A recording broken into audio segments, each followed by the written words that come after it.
All right, anybody that's currently running for office, if you'd like to come up and say a little bit, we can go ahead and open it up to that as well.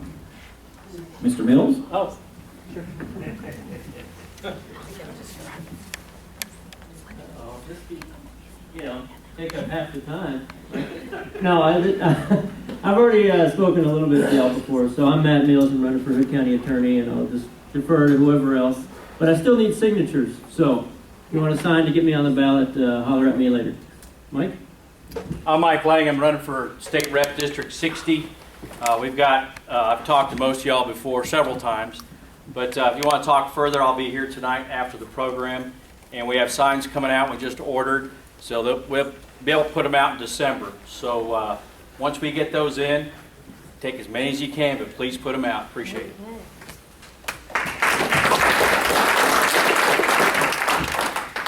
I'm Richard Huckle. I go by Huck. I'll be running for Commissioner 3rd Precinct. I'm a retired Marine Corps Lieutenant Colonel and basically a technician. I've done all facilities and the type of work the county demands, and I've got some paperwork over here if anyone's interested. Thank you. My name is Bruce White. I'm running for Hood County Commissioner Precinct 3.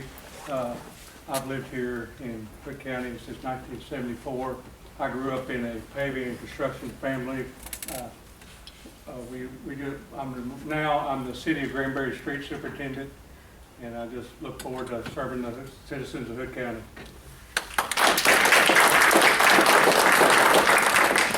I'm Sandra Head, and I'm running for Tax Assessor Collector. I do need signatures for the petition. If y'all want to support me and help out signing it, that'd be great. I can meet you after the meeting's over with. So, thank you.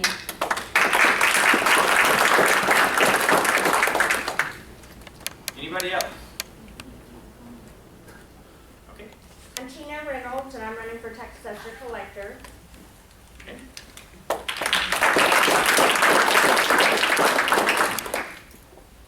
Going left once, twice, 3 times? Excellent. Okay. With that, I'll turn it over to Van. He's going to give a little treasury report and kind of go over something, little fun facts about Thomas Jefferson. Your glasses on, unaccustomed as I am to public speaking. We'll get out of here in an hour or so. Currently, Treasury report, we've got $3,168.74 in the bank. We have miscellaneous expenses of $1,610. This is year to date as of today. We've collected in donations and dues $3,595.14. We've donated to our speakers that have come through $525. We've paid the Hood County News $964 in advertising this year. And building rent is $825 year to date. And the city just this month went up on our rate. It's now going from $75 to $150 a meeting. And we're looking for an alternative place to meet. I'm sure we'll have an announcement on that soon.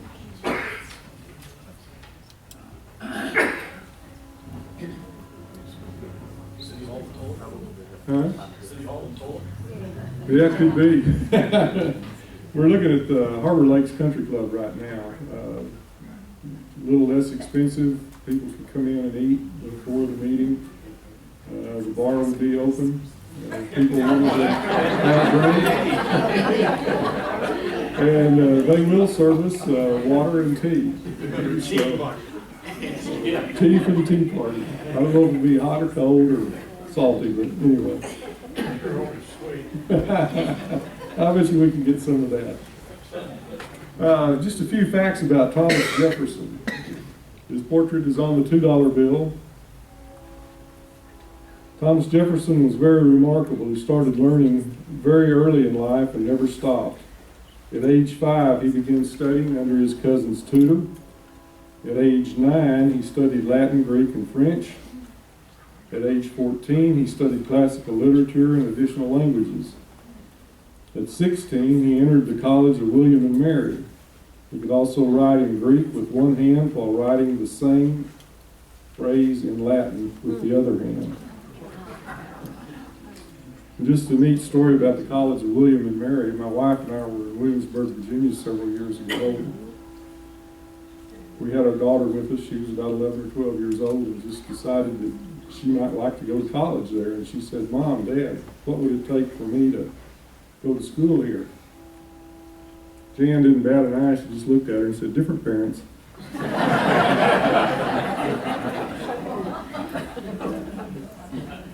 At 19, he studied for law for 5 years and studied under George White. At 23, he started his own law practice. At 25, he was elected to the Virginia House of Burgesses. At 31, he wrote the widely circulated Summary View of the Rights of British America and then retired from his law practice. At 32, he was a delegate to the Second Continental Congress. At 33, he wrote the Declaration of Independence. At 33, he took 3 years to revise Virginia's legal code, wrote a public education bill, and a statute for religious freedom. At 36, he was elected the second governor of Virginia, succeeding Patrick Henry. At 40, he served in Congress for 2 years. At 41, was the American minister to France and negotiated commercial treaties with European nations, along with Ben Franklin and John Adams. At 46, he served as the first Secretary of State under George Washington. At 53, he served as Vice President and was elected President of the American Philosophical Society. At 55, he drafted the Kentucky Resolutions and became the active head of the Republican Party. At 57, he was elected the third President of the United States. At 60, obtained the Louisiana Purchase, doubling the size of this nation. At 61, he was elected to a second term as president. At 65, he retired to Monticello, but he wasn't finished.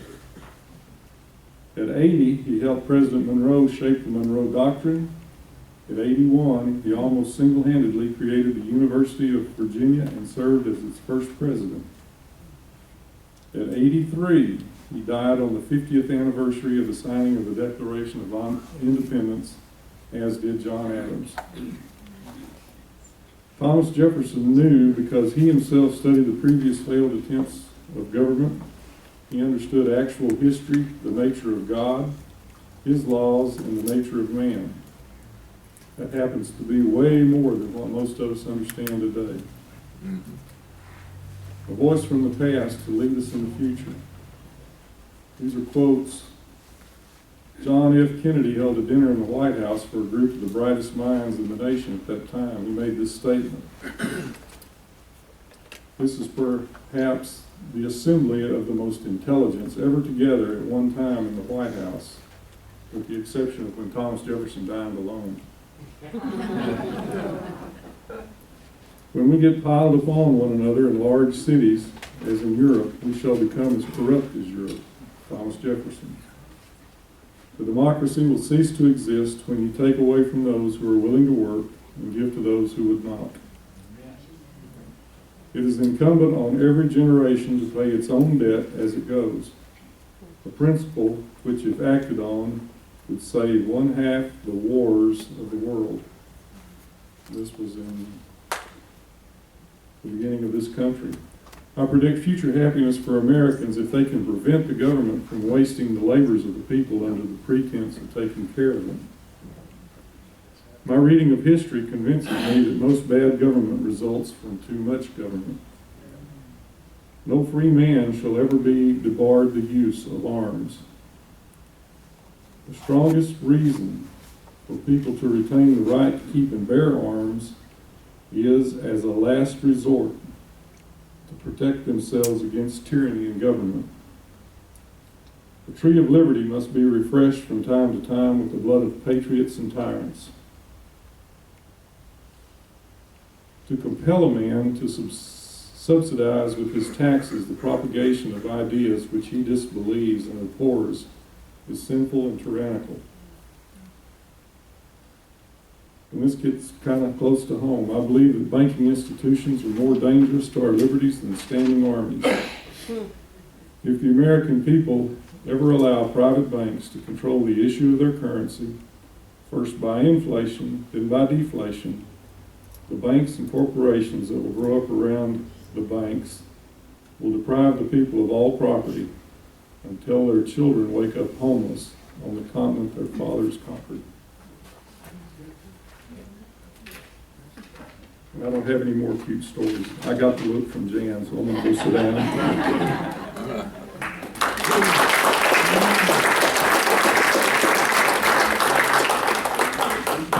So one of the things always, as part of our mission statement is always to educate. So it's just to give you an idea of the founding fathers and what they were, what kind of men they were, because you always hear, especially now, they're talking about getting rid of Alexander Hamilton off of the currency, but that's a little crazy because these guys are the ones that gave us what we have today. So One other thing that keeps the Tea Party going are the donations that we get, so we'll pass the basket around and make sure it goes all the way around the room. But this helps give a little remuneration to our speaker who pays for this room. Since the rent's gone up, we just need you to keep on coming with the donations. all right. So to kind of reinforce what Van said, we're an organization that all of us are volunteers. So all the activities that we do and things that we try to get involved in, we try to make sure that we keep it as low cost as possible, but it does take a little bit of money to fund the place. So anything you can spare is most welcome. With that, also want to kind of touch base on something else that we had a steering committee meeting a little bit ago, and one of the things I want to kind of touch base with the people on is to give you an idea. We talked about redoing the Hood County Tea Party logo, and where it's got the teacup now, we've got a couple of different choices, and I'm going to kind of flash those past you. I didn't get a chance to do the ballots, so next time we'll have a little ballot and take a look at that, but I want to kind of explain what the thought process was. I don't know how many of you are familiar with this figure in the center. Sharon brought this to our attention. How many of you guys have seen this in the past? Other than the steering committee. All right, so what this is it's called the Founders Monument. And oddly enough, it's in Plymouth, Massachusetts. And what it took, I think it was almost 70 years to complete the thing. And it was built from donations from the state, federal, and local governments. And I think it's about 180 tons, if I remember correctly. And it's a very tall statue, about 80 feet in height, I believe. And what it was is in the 1800s, the people that were the second and third generation after the founders wanted to make sure that this country always had a way to find its way back to the principles that made us, that provided our liberty and freedom and made us successful. And so what they did is they created this monument, and it's a beautiful monument. And it's kind of centered around 5 things, but there's a lot. It tells a story as you go around the monument. And we'll get into that as we go along a little more. I'm just going to touch on it a little bit tonight. At the top is faith. And then going around the bottom of the monument is education, morality, law, and liberty. And those were the cornerstone principles that the Pilgrims brought to the North American continent. So as we were talking, we thought, well, how excellent would that be to add that, incorporate that into our logo? And then we got to talking about, we want to make sure that people are clear on what it is that we're actively involved in, and God, Republic, and Liberty. So that's one version that we're kind of proposing and kicking around. Then the second one is this one. It's just a little more colorful version, but in addition to the color in the background, I don't know if you've ever seen some thoughts on the Statue of Liberty or the Continental Congress when Benjamin Franklin asked the group to look at George Washington's chair. It had a sun carved in the back of it, and he asked the group, is that a setting sun or a rising sun? And so kind of added the potential of a rising sun in the background. So, and then the last one, this one's a little bit different. In the 1800s, as you do more research, what you find is that there was a lot of incentive or encouragement to go out and promote symbols that encouraged liberty.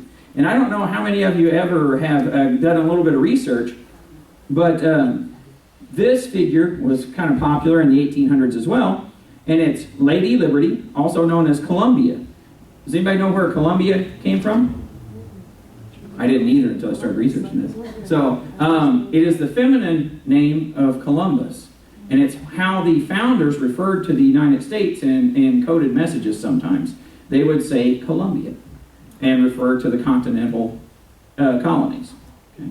So this, it's a vest for war, a sword, and then the wreath of liberty on the top. So it's just an interesting symbol. So next time, I'll put out some information on all of these, and then I'd like to get some feedback. What does this group think about these different alternatives? Because I think the teacup has served its purpose, but I don't think it reflects where the organization is perhaps going. So we kind of keep that in mind as we go along. Okay.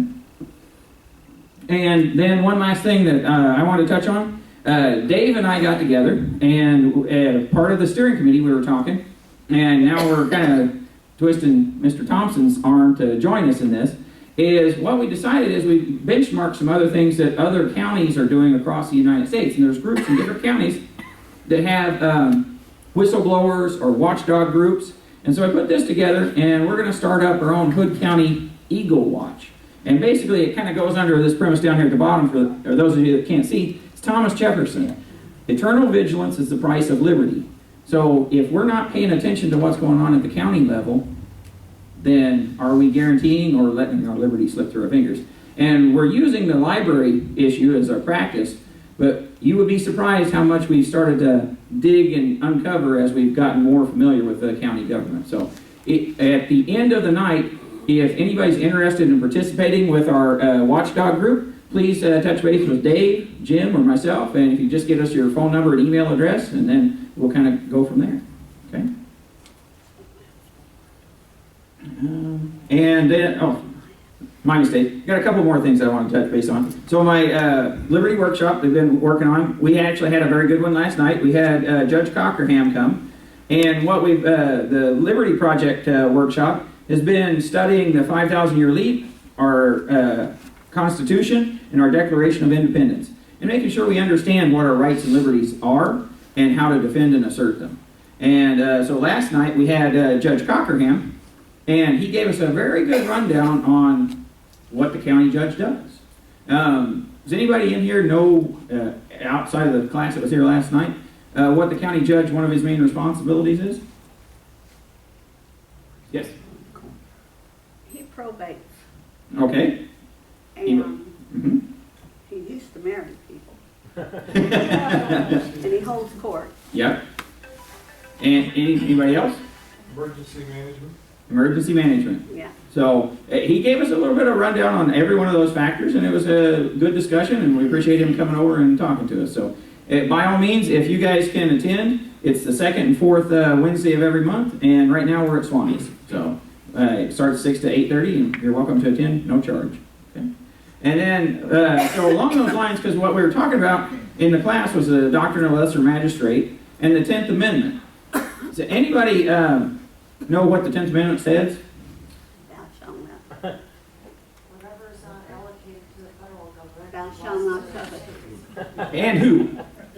Not only the states, but the people. All right. Okay, so that's the thing that we've been talking about in the last couple of workshops is the doctrine of lesser magistrate, the 10th Amendment, and the responsibility of lower officials to stand up to upper officials when they write laws or provide opinions that go contrary to God's law or our rights. Okay?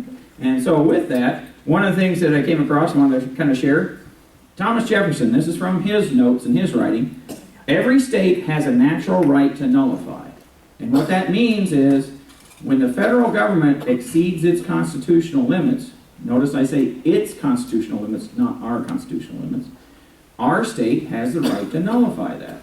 So the question becomes, for the whole group, where is Governor Abbott on our state's rights? Has anybody heard from him?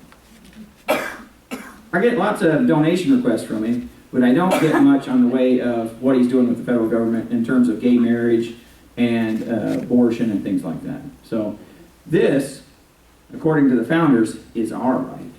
So I would encourage you to contact Governor Abbott's office and ask him what he's doing to correct the... intrusion upon our rights. Okay? And then, along with that, before I get started, I also wanted to let Dave provide an update on the library advisory board that we went to. Dave, if you want to kind of come up and give some information on that. And there was a couple of topics Dave wanted to touch base on. Thank you, Jim. The library issue is not over with. And we had the library advisory board, along with the librarian and the commissioners, have decided finally to get some policies and procedures drafted, put out there for review, and signed in at some point. Excuse me. We had a meeting when we saw what they were proposing to present to the commissioners to sign off on a couple of weeks ago, 3 weeks ago. We went to the commissioners court and objected on a few issues. Most of it we're not arguing with them on, contrary to popular belief. There's only a few issues. And one of the main issues that we're really going to probably stand firm on is they want to have the American Library Association Library Bill of Rights as a policy with the library, as opposed to having the First Amendment's Article 1, Section 8 of the Texas Constitution and the Texas' own preamble to the open government. So there's the ALA policy, ALA Library Bill of Rights has no foundation in any law, and basically it gives the librarian the sole authority to do whatever she wants to do if you read them closely. So they're supposed to finish up the final draft. They actually are gonna let people have meetings in the library if it's a religious group. They figured out that was unconstitutional to not allow that. And they're also gonna put a bulletin board up where a religious group, if they want to put a bulletin, some sort of poster up, they can. And that was one of the things that they were doing in the past, is they were singling out religious organizations and saying you can't do anything, you can't put anything in the library. So they're going to be, they'll have these out soon. They should be on the library homepage. You can review them. It's set again for commissioners on October 13th, 2015. When we get the final draft, we're going to look at them, and I already know what we're going to probably argue about. It's probably going to be 2 points. And hopefully you can put it on your calendar to come join the fun on October 13th at 9 a.m. at Commissioners Court. And the other little quick thing is about 3 years ago, I stood in front of this group and I talked against the YMCA bond issue. I got a document that I had available to people that says, just say no. And there's a lot of information in here that I put in here that has come true. And the YMCA put all this propaganda on one side of the sheet and people voted it in. And the reason I'm bringing that up is because we got another one on the horizon.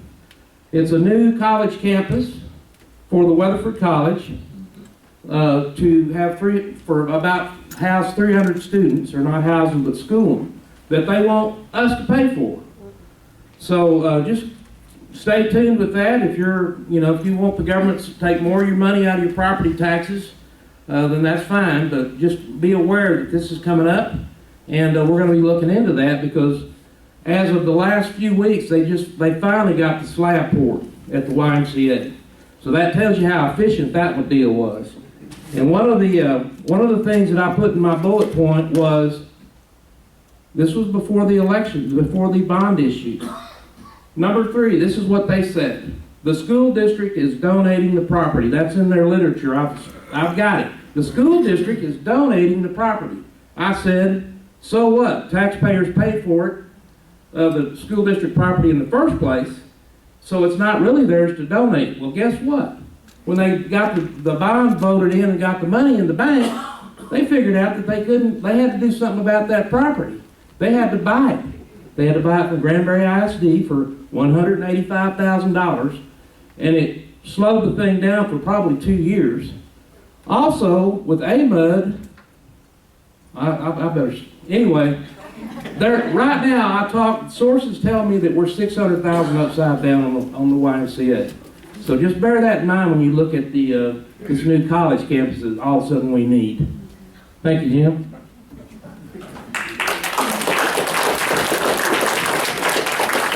So, now you can kind of see why we're starting the watchdog group, because there's a lot of things going on at the county level. Sometimes it's happening so fast that we can't keep track of it all, but we think it's better to try to educate and inform the local citizens before the local officials start picking our pockets.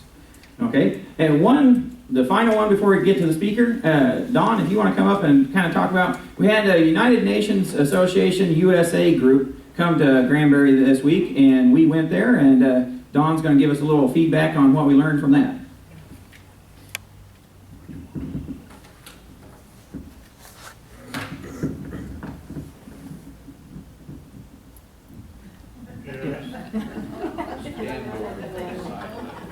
Okay, that's what we learned from that meeting. There were 10 people there, 9 Tea Party members and 1 person that was, I guess, interested in the UN. In Texas, we say, bless her heart. And that's what I'm going to say about the lady that presented the program, bless her heart. So, with that being said, none of us asked any questions. We let her do her presentation and we all left. The idea is they're wanting to form a chapter of the UN here in Granbury. They need 25 members. I'm giving them a plug is out of the generosity of my heart because I'm not interested.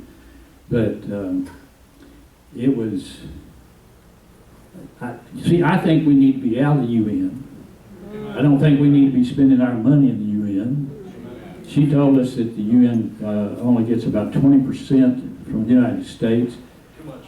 But we know a lady that follows UN wherever they have these meetings. She goes on her own dime to really find out what's going on. So we sent a text message to her during the meeting, and she said it's more like 27%. And the lady did tell us that that's for administrative fees. So where does the money go? You know, for administrative fees? Sounds to me like a superintendent getting $200 and some odd $1,000 a year in salary plus perks. It was to say it was an ill-prepared meeting would be an understatement. But one person there that showed up actually, it was told us to be quiet because we were just talking before the meeting started, and she turned around and said, "Will y'all be quiet?" Well, this is not the first run-in we've had with her, but that's another story. But really, it was not informative to me. It was something I certainly would not be interested in. And they may try to push this forward. If they do, and you have any interest in it, then go and see what you think about it. I'm not trying to push my beliefs off on anybody, but it was, if you look at their list, there's more UN programs than you can believe.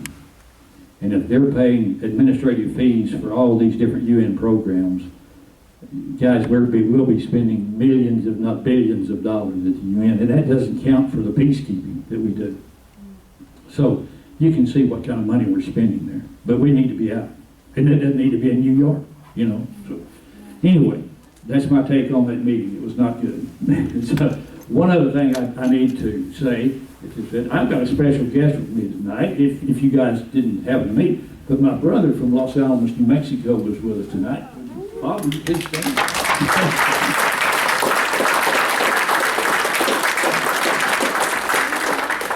So we're glad to have you for a few days, so we appreciate it. And he graciously said he wanted to come to the Tea Party meeting. You know, I've been bending his ear for years on the Tea Party here.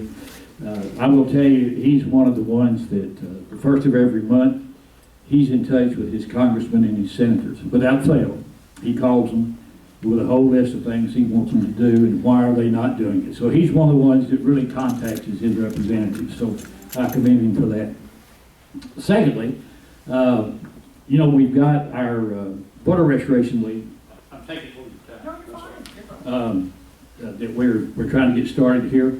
I will tell you, we've got 23 churches, I believe, and 21 people that have signed up. If you are not a deputy voter registrar, we were going to try to have a mass meeting and get everybody there at one time. If you want to go as a group, if the ones that would want to do this that are not registered already or certified already, if you will let me know, I'll call Cricket and arrange a time for us to go down there. I talked to her the other day and she said, just give me a little notice. It'll take 20 minutes of your time, and you go down to the annex. If you can't and don't want to go in as a group and you just want to go down there, you can call Cricket. Miller's her name. She's our takes care of our voting here in the county. And she said, yeah, I'll send them down. It doesn't take long. It's very painless. It's not like getting a tooth pulled or anything like that. So, and she'll give you the literature to take with you. What we have to be aware of is the first election's coming up in November. And this is, I believe, for city council, this type of thing. So, we have to have these things. They have to have a registered vote 30 days prior to that election. So you see, our time frame between now and that election is pretty quick. And don't forget the 6 constitutional amendments, I think are going to be in the ballot too, if I'm not mistaken. Is that right? Yes. Okay, so that's what's important. Okay, so if you want to get involved into that, then we need to get. If you're not signed up in an approved or deputy voter registrar, we need to get you that way. Interestingly, of the churches that we have that have agreed to let us set up the voter registration table, we had one on our list that said no. And I've got 4 people that signed up to work at that church at a table to register people to vote, and that's the Triple Cross Cowboy Church, which of all the churches in the county, you're probably surprised me more than anything. And I talked to one of the JPs that goes out there. He's just been ordained as a minister recently, and he's one of their elders. And I said, what is the deal with that? And he said, well, it has to be a unanimous decision amongst their elders, and one person of their elders said no. I don't know whether it was the pastor of the church. I will tell you, the pastor of the church did not stand with us on the library issue, which I'm really was disappointed in. So that could be the vote that turned us down out there. But if you go to that church, and I like to go to that church, I visit out there quite often, I would suggest that you talk to the pastor and to the elders about this. I mean, we are not being political. All we're doing is registering people to vote. And that's the most important thing for me, is getting people registered to vote. Okay? And I have a list here of all the churches and all the people that have signed up. And if you would like to do this, I'll pass a list to you so you can get signed up on it. Okay? Don, Thank you very much. Yes. you forgot to mention, they said how many people they were going to bring here from Syria. The last I heard was 10,000, and some of them are wanting 100,000. So, That's exactly right. so I prefer to not come, but that's my preference. Okay.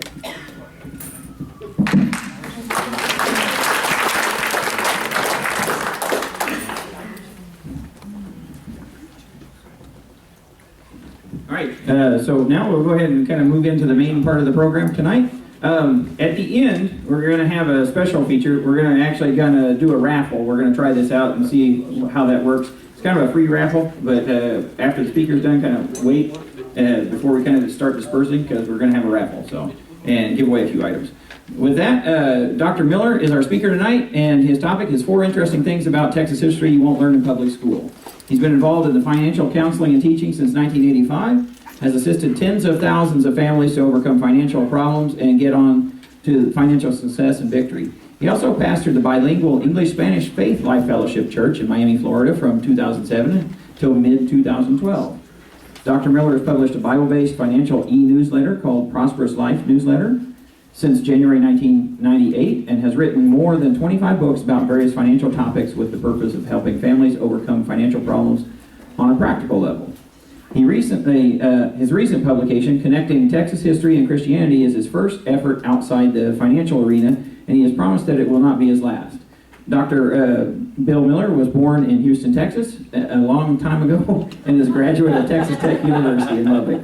He also holds a doctorate in ministry from Miami Christian University. He currently lives happily and works busily with his wife Sherry in the historic community of Granbury, Texas. So without further ado, please welcome our guest speaker.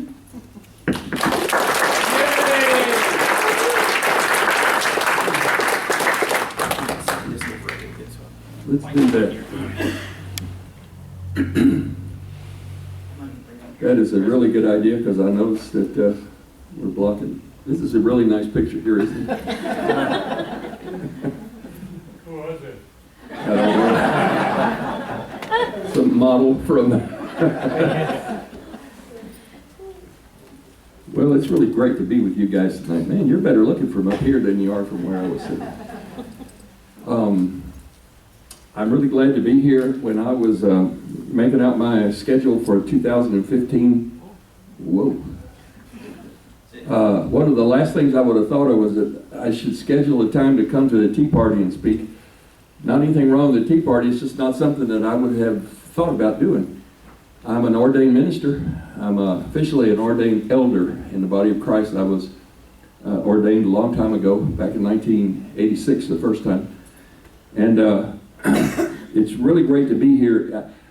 Just to let you know, I wrote this one book on history, Texas history, and how it connects to Christianity. And the way I got here tonight was that some of you probably came to the Christian Values Summit that we had in the convention center here back in July. And we were at a table selling our books, but you're up here. We have the last 15 books here tonight, by the way, in case you don't have one of these coveted books. They cost $15, and we would just love to sell out tonight. That's all we have left. But we were at the table, we were selling the books, and Jim and Carla came by and asked if we would come, or if I would come and talk to y'all. And so that's how I got here tonight. And had it not been for the Christian Value Summit, maybe, it wouldn't happen. I don't know. So strange things happen, but there are a lot of coincidences in life. And I think that all coincidences have been planned for a long time. I don't know if there is any such thing as a coincidence for God. God has got all this stuff figured out a long time ago, and we're just, taking our step by step. I need to introduce myself. That was a nice introduction here. I need to tell you who I am not. I am not the Bill Miller who owns the barbecue chain. If I had $1 for every time somebody's asked me, are you the Bill Miller that owns the barbecue chain? I would own the barbecue chain, because I would have a lot of money and I would be able to buy it, and I like barbecue. Now, I'm not that Bill Miller, and I am not the Bill Miller that caught 2 touchdown passes in Super Bowl II back in 1968. I have it written down here somewhere. In case, though, you want to connect to something that you might remember as a long time ago, the December before, 2 weeks before that Super Bowl, we had the Ice Bowl. Remember the Ice Bowl? The Dallas Cowboys lost a close one in Green Bay, 16 below 0 or something like that. Well, that Super Bowl that followed, 17 below? Okay, I missed it. My research was off. But there was a guy named Bill Miller who was wide receiver for the Oakland Raiders, and he caught 2 touchdown passes in that game. People used to ask me, are you the Bill Miller that played football? And I would say, no, that's not me. I'm a minister. They don't ask me that anymore, because that was almost 50 years ago. So either people don't remember, or the ones that would know about it are not with us anymore. I'm not sure what happened, but I'm not either one of those Bill Millers. I'm more like the Bill Miller that you saw up here. We moved here to Granbury 3 years ago. I'm originally from Texas, as you heard. Lived in Miami, Florida for 35 years.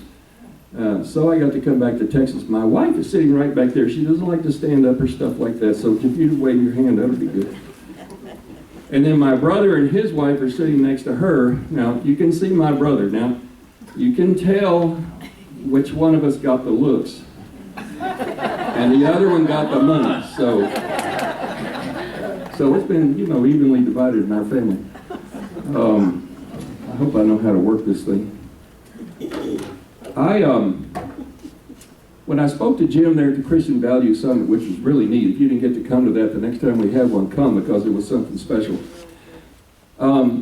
I told him that really the book wasn't written in a way that would normally be interesting to a Tea Party function, but I would try to come up with an idea, and that's what I've done, is to take excerpts from the book and present to you 4 things that hardly anybody, I don't think anybody would learn in public school about Texas history. Maybe you've heard of some of them, maybe you haven't. But I want to accomplish 2 things tonight, really. How do I work this thing? 4 interesting things. Okay, well, I don't want to go there yet. Now I know where I am.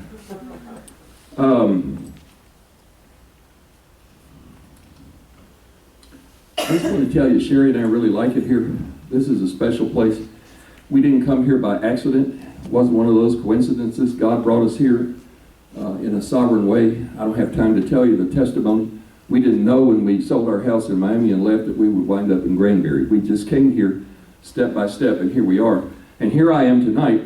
And I'll tell you something, along with this no coincidence theme, it's not a coincidence that we're together tonight, that you're here and I'm here, and I'm speaking to you, and y'all are listening. This is something that's been planned for a long time. I'm not sure why, all the reasons yet, but we're going to find out, amen? I grew up in Dallas. I went to Hillcrest High School.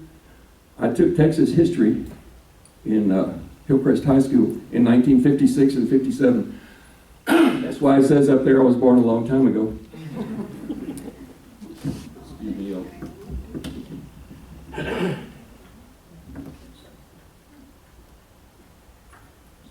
56 and 57, we were required, I don't even know if it's true now, we were required to take Texas history. And the stuff that I'm going to tell you tonight, I didn't hear in high school. The whole year we studied a big old thick book about Texas history. And none of the stuff that I'm going to say, I ever remember hearing about in the course of going through that book. After I graduated from high school, I went to Texas Tech. I majored in business. I was a teaching fellow, went to graduate school. While I was in graduate school as a teaching fellow, I was able to teach classes. And that's how I put myself through graduate school. When I left Texas Tech, I had 4 job offers. The reason I was able to teach while I was there was because I had pretty good grades. And so they let me be a teacher. And unlike today, kids are leaving college and they don't have any job offers. I had 4, and I didn't even go out and look for them. They came and looked for me. And when I left, the only debt that I had was a small debt that I owed to a family member. I didn't have student loans. They weren't available. We didn't have federal student loans in those days. I don't know if you know, maybe somebody does. Do you know what the outstanding balance is today on what people owe to the United States government for federally backed student loans? It is over $1 trillion. It's approaching $1.5 trillion. And most of the people that are graduating these days with sizable student debts, it's routine that in our financial counseling ministry, we see people with $100,000. Excuse me. I'm going to have trouble with this voice tonight. With over $100,000 in student loan debt. We've seen them over $200,000 if they're a chiropractor or a doctor or something like that. That's debt that's owed to the federal government. If they come out of school and they can't find a job, how are they going to pay that back? So a high percentage of those loans are what you might call bad debt. And they're talking about what are they going to do with all those debts? Are they going to charge them off? Or what are they going to do because people can't pay back? I did not learn at Texas Tech any of the stuff that I'm going to show you tonight about Texas history. I am more of a minister than I am a historian. I'm really not a historian. But one of the first things that Sherry and I did when we came to Granbury was to get involved with the Lake Granbury Ministerial Alliance. And almost from the beginning, we've been part of that, been active in the Ministerial Alliance. But we also joined an organization called the Texas Heroes Foundation. Anybody heard of the Texas Heroes Foundation? We put on some celebrations for Texas Independence Day for the last few years. And Sherry and I actually we put the parade on for a couple of years. One year was in the sleet or just before the sleet, and the next year was in the rain. So that was a lot of fun. We have resigned from future parades. Let me see. I forget about this slide thing. Still not there.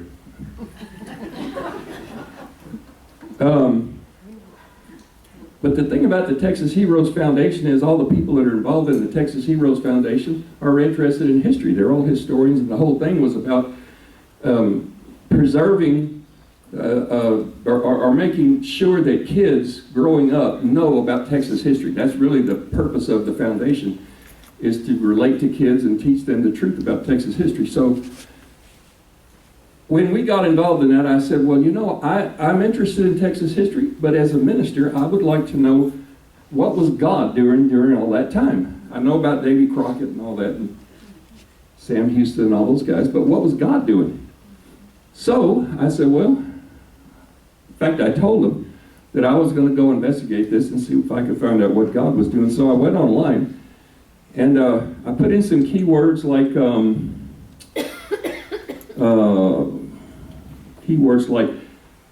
the church and Texas history. As I recall, that's how I went into Google, and I started looking at Google. I didn't have any idea. I had zero idea how God was involved in Texas history. I don't know if y'all know this stuff, and I was just dumb or something, but I just didn't know any of it. Or I had forgotten it, you know. But I found, once I went online, Google took me to the Texas Almanac. So I looked in the Texas Almanac, and it showed me this thing that I'm about to show you. Oops, that's the wrong thing. This thing. Now we can look at it. Well, this excited me because it's from the Texas Declaration of Independence that was issued on March the 2nd, 1836. And it was complaint number 16 that I found listed there. You know, the Declaration of Independence is a list of complaints against Mexico.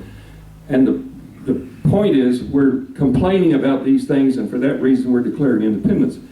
Well, complaint number 16 says, the Mexican government denies us the right of worshiping the Almighty to the dictates of our own conscience by the support of a national religion, which was Catholicism, calculated to promote the temporal interests of its human functionaries, this is in Old Texas English, rather than the glory of the true and living God. When I saw that, I said, wow, God was right in the middle of Texas history, and I didn't know it. I went back to the Texas Heroes Foundation meeting the next time I had a chance, and I read that clause, and I said, how many of you had ever seen that before? 25 people interested in history in that room. Not one of them raised their hand that they knew that clause was in the Declaration of Independence. Anybody here had already seen that? Knew that? There are a few here. There was one lady in that group that was a former librarian, the head of the library, who passed away recently. I can't think of her name right now. Janelle, yeah. I think she knew, but she just kind of raised her hand like this. Nobody knew, and I found that really interesting. But that got me interested, so I started to research on the internet. This is purely an internet book. I went on the internet. I probably have 300 or 400 resources in that book that I found where God was very interested and very involved in Texas history. In fact, this complaint, even though it's listed 16, once you get into the history of it, you find out that this was a big deal. This was a really big deal because when Mexico got independence from Spain, they mandated that Catholicism would be the national religion, but they took all the priests, the Catholic priests, who only spoke Spanish, and took them back to Mexico. So you only had a few priests up here that could marry people and that could do the normal things that priests and ministers do, and they did it in Spanish, which was another problem. But we'll get into that in a minute. I found it interesting that nobody in the room that day knew about this complaint. And I think that it's important that if we're going to teach history, if we're going to learn history, we need to know what God was doing in it. What was God thinking about? Because he's always involved in stuff.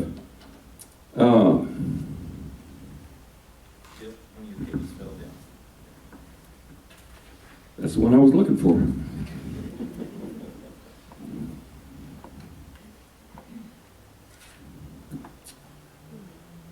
So I want to take you now into these 4 interesting things. That was a freebie right there. That's not one of the 4 things.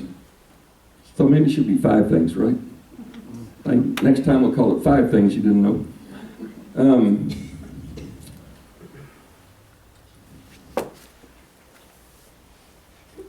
I want to just, on this first one, I want to just connect it to the Bible a little bit, if y'all don't mind. Does anybody mind if we connect to the Bible a little bit? Hello? No. No, right, okay. Just checking with you. I think, help me out here. God has always had a master plan from the beginning. When you read the Word, you see there's always been a master plan. It starts right in Genesis chapter 1, verse 28. You have a man, the woman, God blessed them, which another way to say it is God empowered them. He blessed them, He empowered them. And God said to them, be fruitful and multiply and fill the earth and subdue it. Subdue it. Rule over the earth, in other words. Rule over the fish of the sea and the birds of the sky, over every living thing that moves on the earth. That's what God said to the man and the woman when He put them in the garden. That's your job. I'm empowering you to do this. Now go and do this. Fill the whole earth. Expand the kingdom of God till it fills the whole earth. And then in the next chapter, the 15th verse, it says, then the Lord took the man and put him into the Garden of Eden to cultivate it and to keep it. That was their job, was to take care of that garden and to see to it that it covered the whole earth. Everybody with me? God has always had a master plan on the earth. There's never been a time when there wasn't a master plan. This is it. Fill the earth with the kingdom of God. Things change over the time, you know. He had a plan that was a certain way, but eventually the man and the woman sinned and they got removed from the garden, or they removed themselves from the garden. And so then the plan went a slightly different direction than the way it was originally envisioned. Not that God didn't know about that, but He's able to make His plan prevail no matter what we do. After the man and the woman left the garden, I want to make this clear. The Bible shows us that the age of the earth is 6,000 years. I know that this disagrees with all manner of science, but I go with the Bible. The Bible says 6,000 years, then I believe it's 6,000 years. If I make an exception, then I don't believe the other stuff. It says 6,000 years.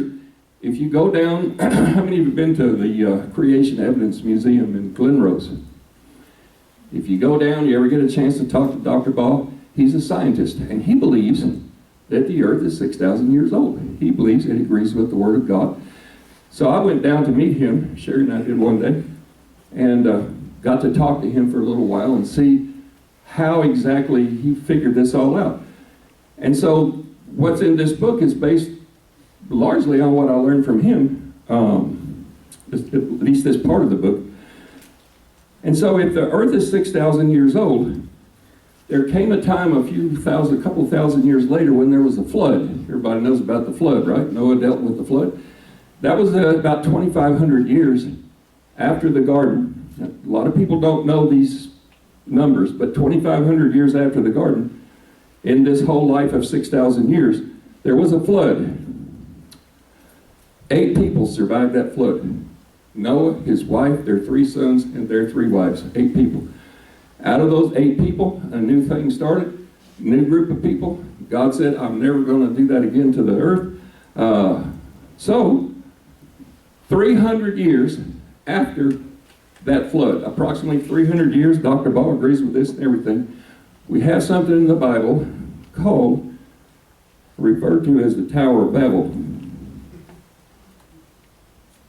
And here are 3 scriptures that talk about, that I picked out, that talk about what the Bible calls the scattering. I'm telling you right here, I'm leading up to where did the Indians come from? This is the first truth we're going to look at. Where did the Indians come from in Texas? Well, Genesis 11:6, the Lord said, behold, they're one people, and they all have the same language. Remember the story about the Tower of Babel? They all spoke the same language. God had wanted everybody to go out and spread the kingdom of God over the whole earth, but you had all people in mankind at that time after the flood that were all together trying to do one thing in Babel, and that wasn't what God's plan was. So he said, And this is what they begin to do, and now nothing which they purpose will be impossible for them. Then Genesis 11:7 come and go down and confuse their language, which they did. So that's why we all speak different languages. And then read Genesis 11:8 with me here. So the Lord scattered them abroad from there over the face of the whole earth. Not just over there, not just over here, the whole earth. And they stopped building the city. Well, I guess so, because they were supernaturally scattered over the whole earth.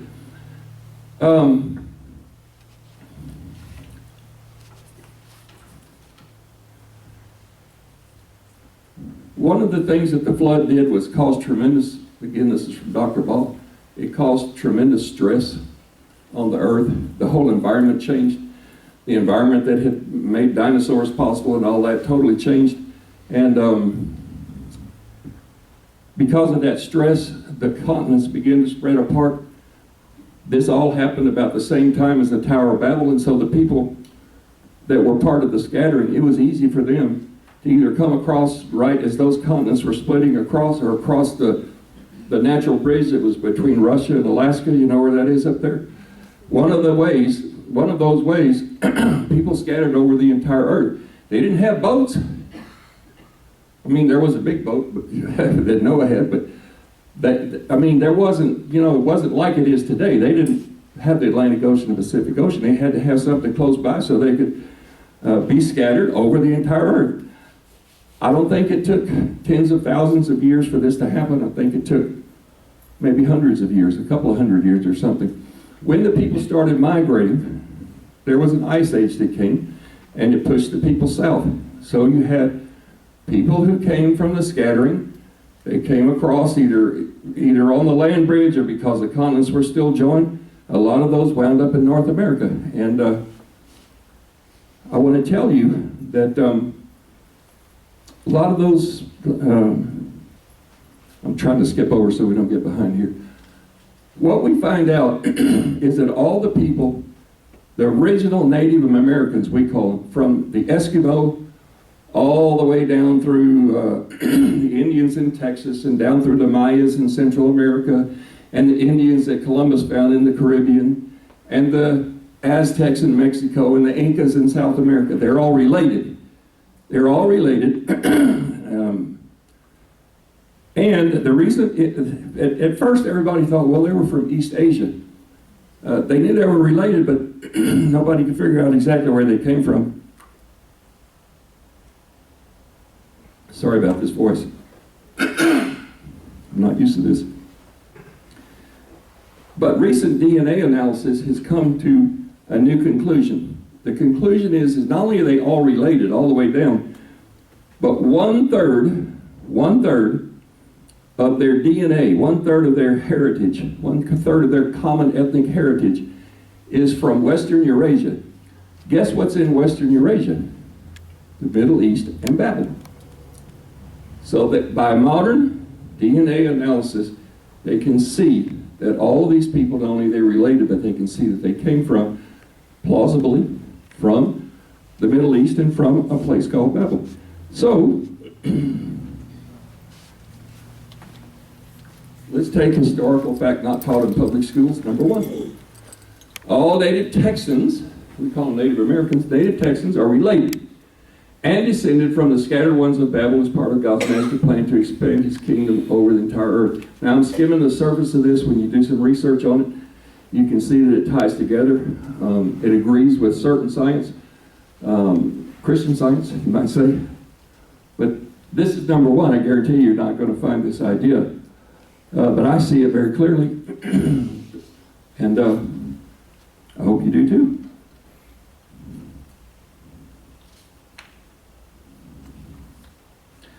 By the way, people want to say, well, you know, you Europeans came over here and you took the land away from the Indians. But let me tell you what the Bible says about the land.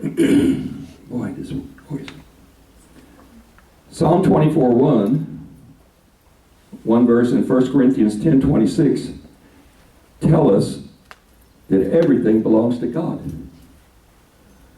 So we have secular folks that want to tell us what bad people the Europeans were. They came over here and they killed the Indians and made them sick and took their land away. Well, it wasn't their land.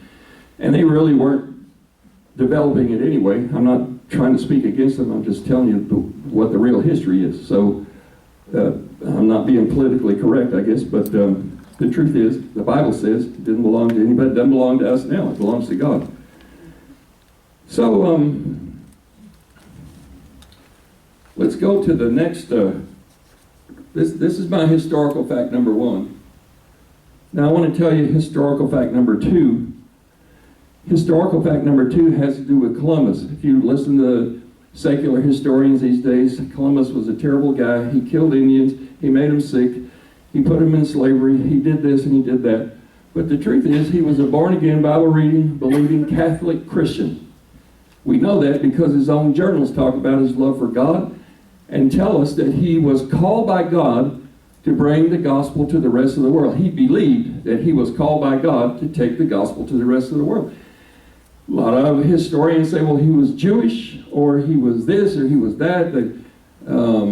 But this is what his journal says. This is what he says about himself.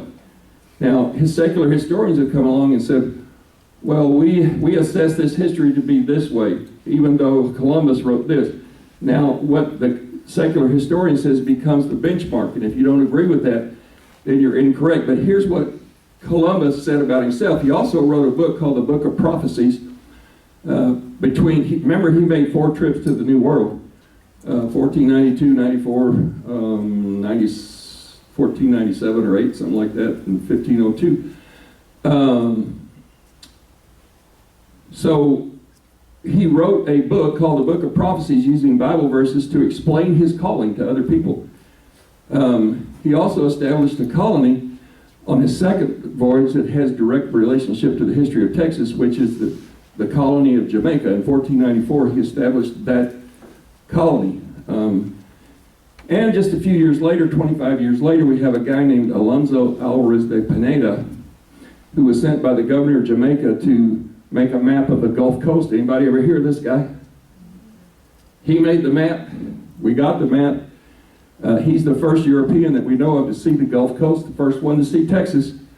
And after that map went back to Jamaica, all of a sudden it opened the door to Europeans, and he said, whoa, well, this is some place that we can go to, new place for us to explore, a new place for us to put the Spanish flag. By the way, this guy determined that Florida was not an island, but that it was part of the mainland. This was a really important little map. When you see it, it's kind of roughly drawn. He never got off the boat, by the way. He came over here and stayed on the boat, and another of the explorers drove him away. But he is very much connected to Texas. But we're going to see that in a minute. Well, actually, I could tell you now. Well, it was the governor of Jamaica who sent that first guy up to Texas. So the first European came out of the colony that Christopher Columbus started. So, historical fact number 2 that you're not going to see or hear about in public school is that Christopher Columbus was a born-again Catholic who believed and was called by God to spread the gospel to the New World. It's a matter of historical fact. You can read his own writings, and proves beyond a shadow of a doubt that's the truth. Well,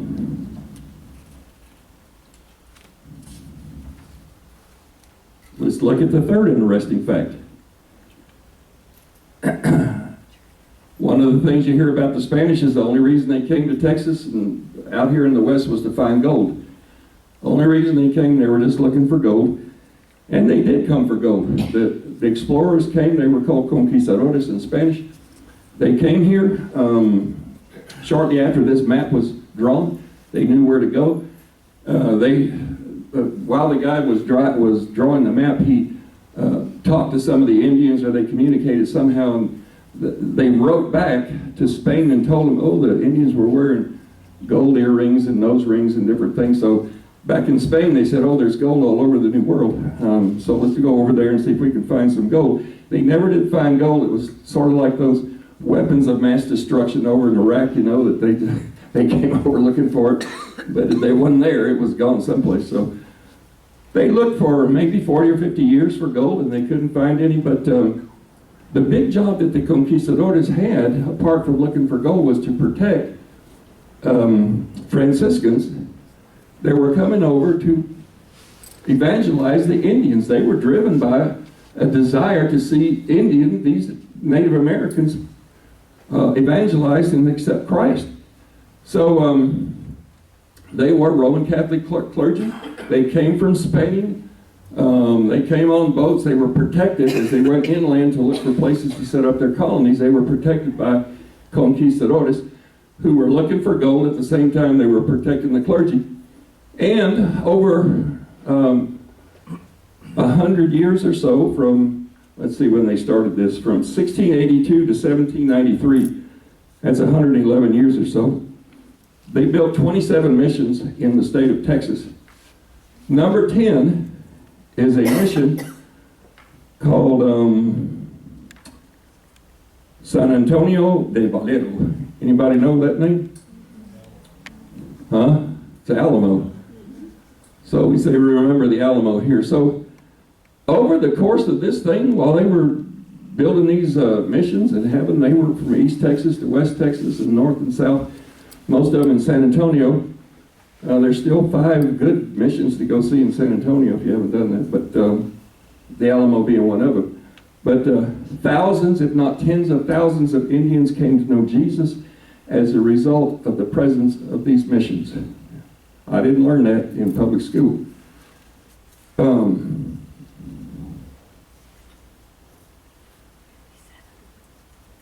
So we have historical fact number 3. The Franciscans came to Texas to evangelize the Indians, and thousands of them came to know Jesus. There was somebody that, I don't know if you saw, when the Pope came over, there was somebody there trying to, what did you call it, make a saint, right? It was one of these Franciscan guys over in California. And the Indians object to the, what do you call it? Not the deification, but the canonization, that's the word. The canonization of that guy, because they say he enslaved the Indians, but tens of thousands of them were what? Yeah, they were protesting. Of course, that was, how many years ago was that? 300 plus years ago. But there were tens of thousands of Indians who came to know Jesus during that time when they were saying that they were enslaved. I don't doubt that, you know, certainly not everything was perfect. There were some things that went on that shouldn't have gone on. But the program was to evangelize Indians.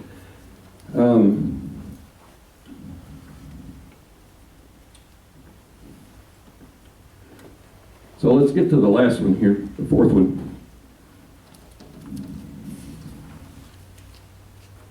This is not about Christianity so much as being politically incorrect. All of this is sort of politically incorrect. That's why you can't find it in school. But the 4th interesting thing is something about how Texas became the 28th state in the Union. On December the 29th, 1845. Texas was a republic for 9 years, right? From 1836 to 1845. But what's interesting to me, now if you go down south, you're going to see some flags from another country. You're going to see, let's celebrate Cinco de Mayo, let's do some things. And I really don't mean to be too politically incorrect, but this is the United States. Texas is a state in the United States. It's really politically incorrect, though, to say the wrong thing if you go too far south. Here's what I want you to know, is that Spain this was a Spanish territory for 302 years, from 1519 until 1821. You know what happened in 1821? Mexico got its independence from Spain. From 1821 to 1836, when Texas declared independence, how many years is that? 15 years. Texas was a possession of Mexico for the total of 15 years. That's all, 15 years. You would think that it had been 1,000 years if you listen to how some people say, wow, you took advantage of Mexico, you were mean to them, you did bad things. But they took it away from Spain, and then somebody else came along 15 years later and took it away from them. But let's look at this for a minute. When Mexico took over from Spain, they did two interesting things. They opened up a land grant program so that settlers would come in from the north, because they wanted the settlers to come in and settle the state. The state didn't have a lot of people here. In fact, it was the least populated area for this whole area, Texas, because of hostile Indians, but they wanted settlers to come in. They said, well, let's make it attractive for them to come in and get some land. The second thing they did was that they mandated, like I said a while ago, Catholicism as the only authorized religion. What were they thinking? They wanted settlers to come from the north. What persuasion, what religious persuasion would you imagine all those settlers were? Hello? Protestant. And guess where they were coming out of? They were coming out of the Second Great Awakening. The Second Great Awakening lasted from 1790 to 1835. Right in the middle of that was this land grant program starting in 1821. All these guys were coming out of the Great Awakening. Now, if you read secular historians, they will say that the settlers who came into Texas were not religious. I don't know how many different places I saw that. They were not religious. They were people who didn't go to church very much. Well, they were coming out of the Second Great Awakening. Were they from some island? Where did they come from? They came mostly from Tennessee and over in the Tennessee Valley over there, and they were trying to get away from the Depression that followed the War of 1812. A lot of them came over because of that. My thought was, when I read that, I said, well, maybe there weren't any churches, or maybe the churches were Catholic and they spoke Spanish. Nothing against Catholicism, but that's the way it was in those days. They spoke Spanish. And then, why did thousands of ministers come across the border illegally? That's the first undocumented aliens to come into Texas, I guess. They came from the north, was ministers, because it was against the law for them to come here and preach the Bible. They were Protestants, they weren't Catholics, and it was against the law for them to come. They would go to jail if they got caught. So they would come, they would teach, and they would run to the next place before the Mexican army would come and arrest them. But this is an interesting thing that they did. They encouraged the settlement, the settlers to come in, and then they mandated the Catholic religion. So that's why we wind up with that first thing I showed you, which is complaint number 16. Here we have all these Protestant settlers. They needed to hear the word. They needed to be taught. Once you're born again, once you become a Christian, once you become a believer, you dry up if you don't hear the word. I don't know how y'all are, but if I don't hear the word every day or see it or something, I'm missing something. I need to hear the word, and I need somebody to tell me about it. So that's why so many of these pastors came over. Secular historians have their own view of things. Where they get this stuff, I don't know, but obviously they're trying to discredit Christianity. So here's the four things. We got all the native Texans are related. They're related to the Eskimos all the way down to the Inca Indians, all part of God's plan. Columbus was a born-again Catholic. The Franciscans came here and built all the missions that we're so fond of in order to evangelize Indians, and also to introduce them to the Spanish culture, by the way. And then, I want to tell you here this last thing.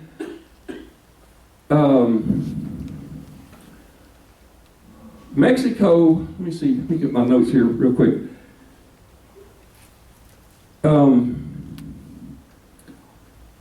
Remember the Battle of San Jacinto? There was a treaty that was signed with Santa Anna because he was captured. In order to get away, he signed a treaty, but he violated the treaty. So when Texas became a republic, the Mexicans were coming across the border, and they were giving them a fit. In Texas, the Texans could not defend themselves. They didn't have the funds to, and they didn't have the manpower. So that's why Texas eventually became a state.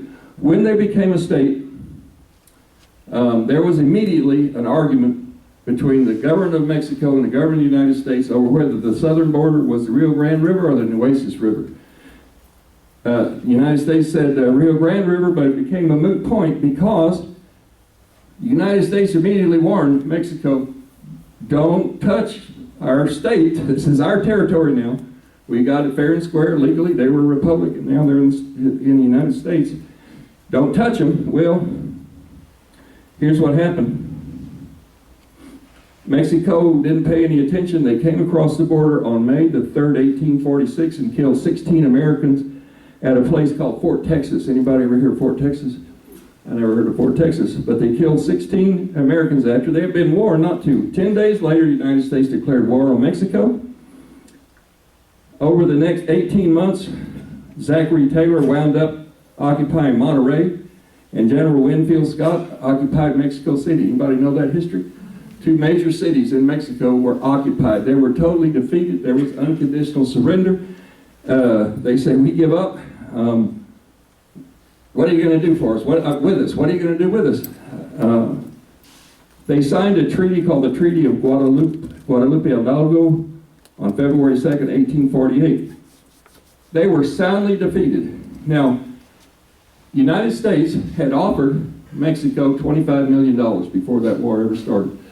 They turned it down. This was just to get the territory there between the 2 rivers.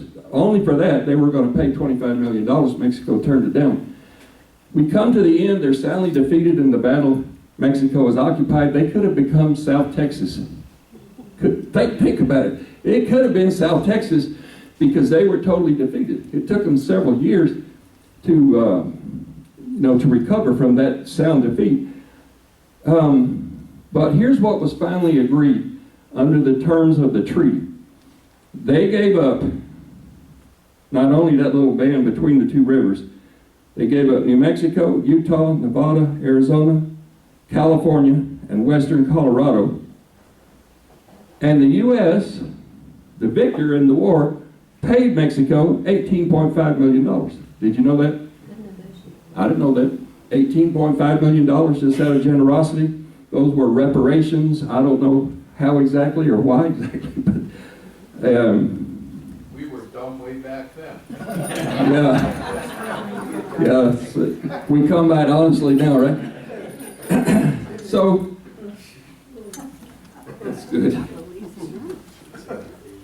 So, now that you know the story, and you know, I'm having to zoom through this stuff for the sake of time, but those were the 4 things that you know, as I wrote the book, I thought you guys might be interested in. I didn't know any of it. I don't know if some of y'all did or not, but to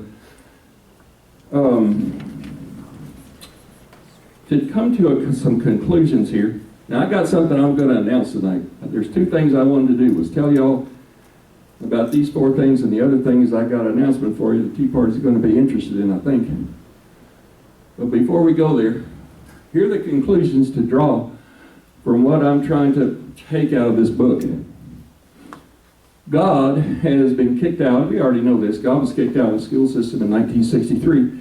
I call it excommunicated. He's not allowed in school anymore, so it's no wonder that what we learn in school is different than what we might find in the Bible or in church or someplace. But what I want to tell you tonight, the way I see this, is that the problems in our country really are spiritual.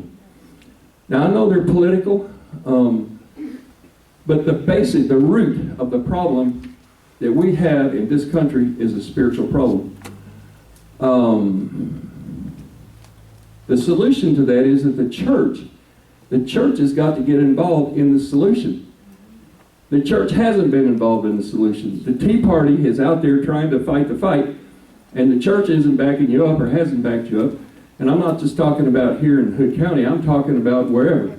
I'm talking about the condition of the church nationwide. It's even worse in other parts of the world, like Western Europe. But here, in this country, it's based on Christian roots, where the church and the pastors of those churches during the Revolutionary War led the battle. We become a country now where the church is separated. It doesn't surprise me that there's a church that says that they don't even want to register people in their church. I bet you there's 10 or 12 of them here in Hood County. They're denominational churches here, nothing against any denomination, but their denominations have mandated to them not to get involved in the political stuff. which I say is really spiritual stuff. So the church is going to have to get involved. We need an awakening of leadership in the church. Y'all hear me? We need an awakening of leadership in the church. And what we need to do, I'm talking about we as the clergy here, the church leaders in this community, we need to focus on Hood County until we get Hood County right. We're concerned about Washington, D.C. and about what's going on in the rest of the country, but we need to really focus on Hood County, on the library stuff, and on the whatever the issues are that come up. And I wrote these things down because this is my thinking. What do we need to do as ministers, as a church, here in Hood County to get this thing right? Well, we need, number one is by getting true believers, people that really believe in Bible Christianity, that believe that the Lordship of Jesus Christ is really something important. We need to get those believers registered to vote. Let me give you some statistics. You may have these in your memory or not. About 75% of the population of this country is supposedly Christian. They say they are. Half of those Christians are not registered to vote. Of the half that is registered, half don't vote. Half of the half. Half that is registered, half don't vote. Of the half that do vote, half of them vote unbiblically. They vote a personal agenda rather than a kingdom agenda or a biblical agenda. And therefore, we have about 9.4% of the population, according to my quick calculation, only 9.4% voting for what we might call the priorities of the kingdom of God. Well, is it any wonder that there's a spiritual problem that's manifesting in politics if we only have 9.4% of the population is voting in support of God, is one way to put it, or in support of God's agenda or the agenda of the kingdom of God. So, for me, it's a spiritual problem. And this is my special announcement, because we're going to try to deal with this. Can y'all see this?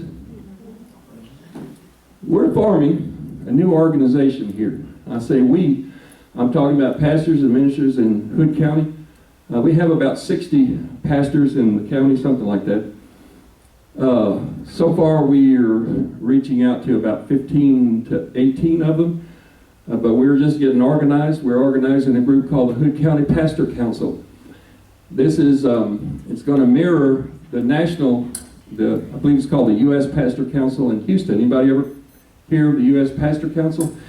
There's a whole movement going on behind the scenes in the body of Christ with the ministry that maybe y'all don't know about. What we need to do is to bring that movement together somehow with the Tea Party, because we have the same objectives, we have the same passions, we have the same things that we want to see accomplished in our country and in our county. You just need more help from the kingdom of God here, from the church, and that's what we're going to try to do. But in any event, the U.S. Pastor Council in Houston, if you recall, there's a lady mayor down there who decided that the churches down there should submit to her copies of their sermons, so she, or whoever her staff was, could check to be sure that they weren't saying hateful things about certain groups that she's closely aligned with. I forget always those initials. What LB? What is it? Say it again. The LGBT group, because they were not going to allow. She was not going to allow pastors down there to say in their sermons anything hateful about that group. So that was fought in court. 5 pastors organized down there, and they became the U.S. Pastor Council. They won their case in court. They went to court. They won it. And they don't have to submit their sermons to anybody, and they can say whatever they want to say. And as a matter of fact, they woke up a sleeping giant down there, because now those pastors are feeling awakened, right? Because they've had some success down there. And as a matter of fact, the mayor is not running for re-election for some reason. I don't know why. So we want to do that here. There's things that have gone on here in the last few months, maybe, that I'm surprised at. You know, I was surprised when I went to the library that there were people who said things that about their Christianity that confused me. I couldn't identify with it. Not that I'm always right about everything. I'm a Bible teacher. Because of my Bible teacher, I know it fairly well, but I was surprised that there are folks that are thinking, who call themselves Christian, are thinking stuff that they're thinking. I was not happy with the thing that Katie had to experience, and I'm watching the lady out in Kentucky to see what happens to her. They're talking about throwing her in jail again. But you know what? Either we have a constitution that works for us. I don't care if we run for office or we don't run for office, but if we're going to run for office, I don't see where it's written that we give up our constitutional rights to be a public servant. And that's basically what they're saying, is that you have to obey the law of the land, even if it disagrees with the kingdom of God. My Bible says to put first the kingdom of God, and that's what I'm going to do, and that's what I think all of these guys around here should do. Judge Cochran is a great guy. He should do that. The commissioners should do that. The city council should do that. And if the guys that are there and the ladies aren't willing to do that, then my thought is, as a Christian community, with just a few more votes, with that registration program that we're looking at, if we can get organized and say, well, Lakeside Baptist Church, we just need, I don't know, 200 extra votes from this church and another church over here. This is what they're doing in San Antonio right now. There's a guy that specializes in this, going church by church through one of the voting areas and figuring out how many extra votes they need from each one of the churches. So if we can put together what we're going to do here with what you guys are doing with your voter registration, I think with just some small results, we can turn the community around. Amen?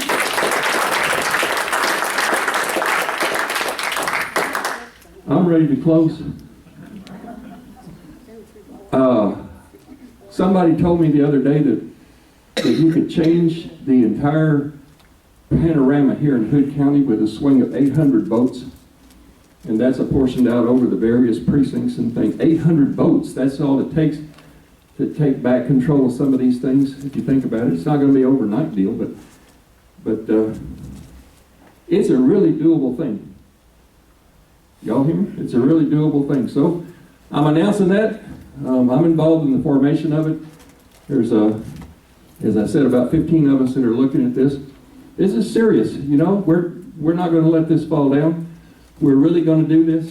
I don't know exactly where it's going. We're going to get involved in voter registration. We're going to get involved in prayer and a couple other things. But let's just see where the Lord leads it. Y'all pray for it. Would you? Pray for it, because there are a lot of pastors and ministers here at Hood County that behind the scenes are scared to death of this whole thing. They're scared.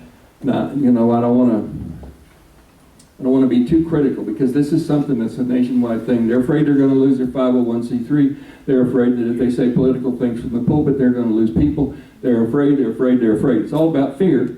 And so pray for your pastors. Pray for this thing. My recommendation is to go back and put gentle pressure on your pastors and ministers, or your elders there, to support this, because we're going to have some pastors that aren't going to want to. Cowboy Church is probably going to be one of them, until we talk to them a little bit. But how would you get in touch with this organization? for right now, you can just come directly to me, would be okay, or through Jim. You know, we're not set up yet. We have to organize and officially get this thing registered. It's not registered yet, so that's the best way. I'll post the contact information on our website and our Facebook page tomorrow, so in case you guys are I can give you my telephone number right now. Write this down. You can call me anytime. I'm the Bill Miller that does not own the barbecue chain. 817 533 9499. 9411? 99. You know, the church is beginning to wake up here.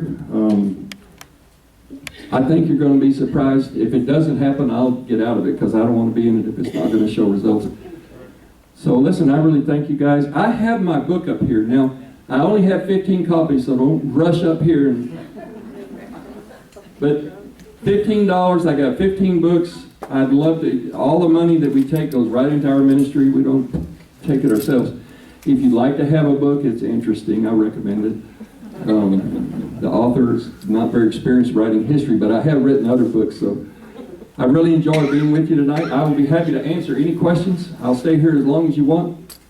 You want me to deal with that now, or? You can go ahead and open up the questions now if you want. Any questions? Make them about the Bible.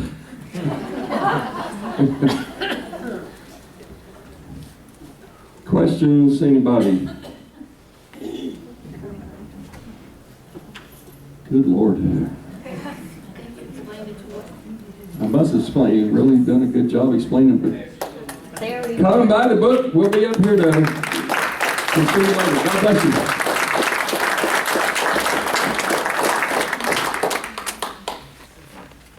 Sorry about the voice.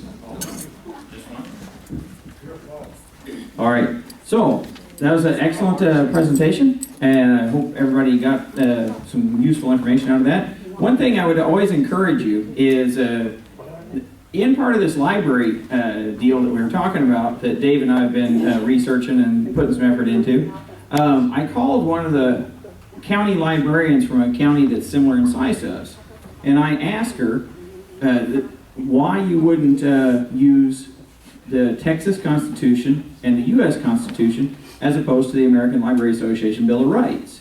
You know what she told me about the Texas Constitution? Because nobody reads it and knows what it says, so if I reference it, they're not going to know what it means. So, exactly. But I encourage everybody to go out and get a copy of the Texas Constitution, because right in the front cover of it is the Texas Declaration of Independence. We're the only state in the United States that has its own Declaration of Independence. And if you read it, like Dr. Miller just said, you'll find out several interesting things about our history. And one of them, just to go along with what he mentioned, is that the Republic of Texas offered the rest of the Mexican population to secede with them, and they refused. So it's there in the Declaration of Independence. So useful things if you just read your history. So with that, one of the things we're going to try tonight is something a little different. We're going to see how this works and see what you guys think of it. Is we've got a raffle that we're going to do. Everybody was given a ticket when you first came in. Does everybody have a ticket? If you don't, raise your hand and we'll get you one. But we're raffling off 3 things, and Carla and Jan are going to take care of running this here. We've got on Monday night, Dawn, Carla, and I went up to Fort Worth to the 912 group there, and we saw Kevin Freeman, who's a very good speaker on the global economic situation. And so we've got a signed copy of his book. We've got a copy of Dr. Miller's book, and we've got a Hood County Tea Party t-shirt. So they're going to pick people, and you're going to have some winners for each one of these 3 items. Yes, sir. Do you have a ticket, or? You don't have a ticket? Okay.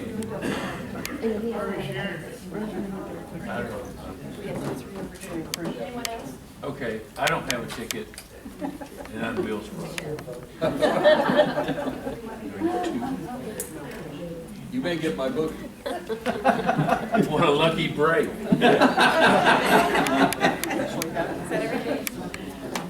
Okay, so everybody's got a ticket now? Not yet. Not yet? All right, we're working.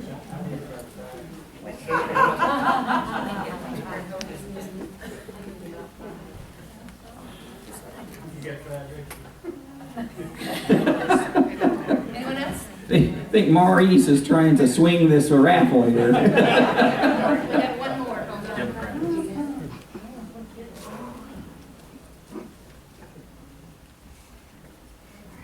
Was I too politically incorrect enough?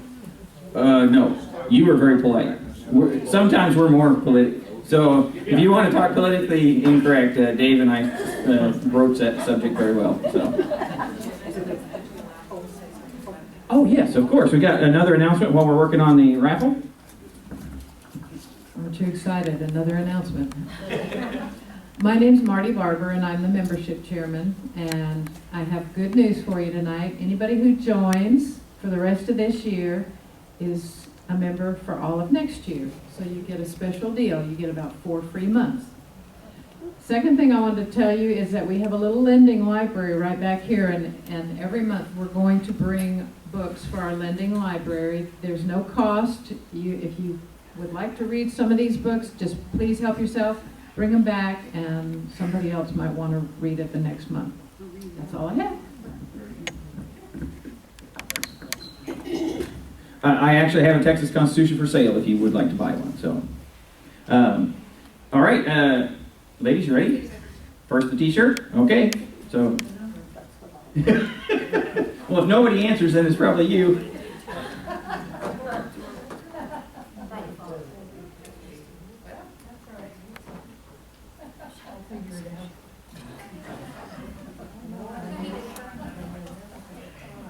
We'll give you another one.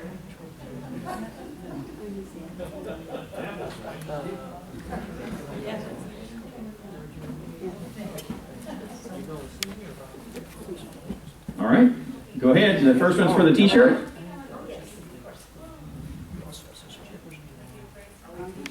Yep. T-shirt first.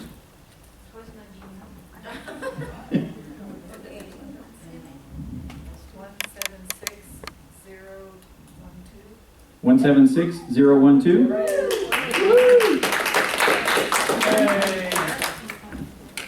Lady right there in the second row.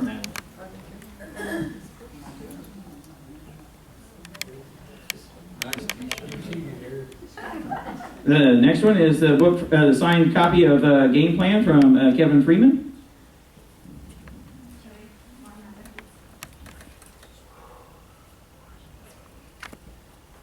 176030.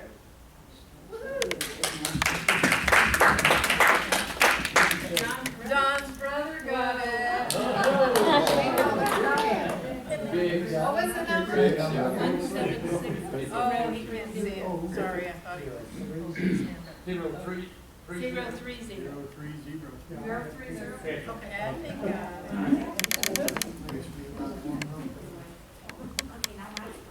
Okay, and the last one is Dr. Miller's book. I'll be happy to sign it. You sign it? No, but he said he would sign it. 176001.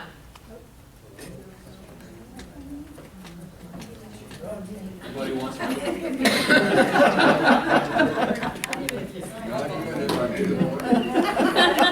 Nobody? This is not good for sales. Oh, okay. All right, go ahead. 176018.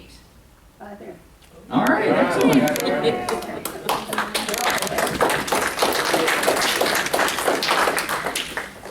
Okay, so thank you very much for participating in the raffle. The thing that we're going to try out next going forward is, what we'd like to do is try to, instead of maybe taking donations going forward, we'd like to have everybody buy raffle tickets in the future meetings. And we're going to increase the prizes. A couple of prizes we've talked about is we're looking at getting one of David Barton's Founders Bibles and a leather-bound copy of the Constitution Federalist Papers. So we'll mix up the opportunities as we go forward, but that'll kind of offset just the donations, and we'll have some fun doing it. So with that, any questions, comments, announcements at the end here from anybody? Yeah, if you got more interest in the Founders Monument, I actually went online and got a poster off of Amazon, so I'll leave it up here on the table. You guys can kind of stop by and take a look at that. It really explains the monument, and what it is, it's exactly what they intended. It's a guide that should last forever if we get lost, to go back to where we started from. Okay? So with that, I think, Donna, you had a volunteer to lead us in God Bless America? I do, by special request. Excellent. All right, if everybody will stand, and we'll kind of go with that. And thank you very much, ladies and gentlemen, for coming to the meeting tonight. All set? God bless America, land that I love. Stand beside her and guide her through the night with the light from above. from the mountains to the prairies, to the ocean, white with foam.